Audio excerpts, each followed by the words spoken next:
welcome to Ginkgo bilboa. And what we're going to look at here is its relationship to resilience and endurance and memory. This is a phenomenal tree. Ginkgo bilboa is the only tree in its genus, and it is considered to actually be a living fossil. It's said to sort of have emerged out of the fern moss realm of plants over 270 million years ago. And this is now still growing and living the way it was. If you looked at a ginkgo bilboa tree now and one from way on back, there'd be remarkable similarity, hence the naming of being a living fossil. Does it get any more enduring than that? Does it suggest resilience? Of course it does. Think of all the iterations the planet has gone through, what it has lived through, adapted to, strengthened in itself. And if you are what you eat, taking advantage of this plant's powerful capacities for this is going to assist you. And in fact, we know that this is true. So we're going to look at it just a little bit from a Western perspective and a little bit from the Eastern traditional Chinese medicine perspective. Now, there were trees, ginkgo trees, that were growing, already been there hundreds of years in Hiroshima, Japan, when the bomb was dropped. And they were some of the quickest plants to regain their health. And they continue to grow there to this day. And that's now almost already another 100 years. That small snapshot in the life of a plant that has existed for like 270 million years, and I don't mean a single tree, but this adaptation of a tree, and they are considered to be very long-lived, is remarkable.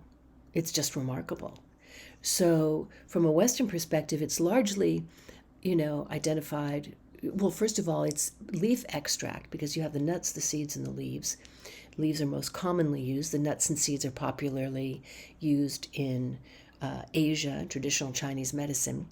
You got to prepare them properly. The outer coating is toxic, so you don't want to just be popping ginkgo. You get real sick, really, really, really sick. But the leaves, the leaf extract, is known in the West as probably one of the most widely sold phytonutrients for treating early stage Alzheimer's and vascular dementia, because this is a plant who gets in there and moves blood, so keeps things aerated, keeps things healthy, gets rid of the toxic stuff and brings in the nutrients.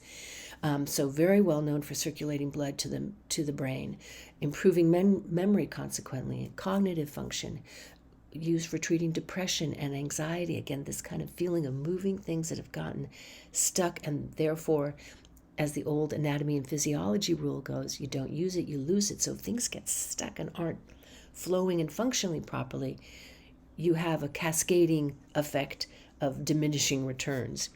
Now, from a traditional Chinese medicine perspective, the Eastern perspective, again, we look at the nuts and seeds. Those are bai guao, or the leaf, which is bai guao yi.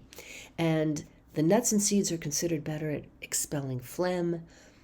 And we don't just mean mucus. We mean the sticky, viscous stuff that can fog the brain, preventing cognitive function, create leukorrheas, create digestive disorders, arthritic disorders, all kinds of stuff. So this is an herb that expels phlegm, stops wheezing, stops discharges, and stimulates Jing.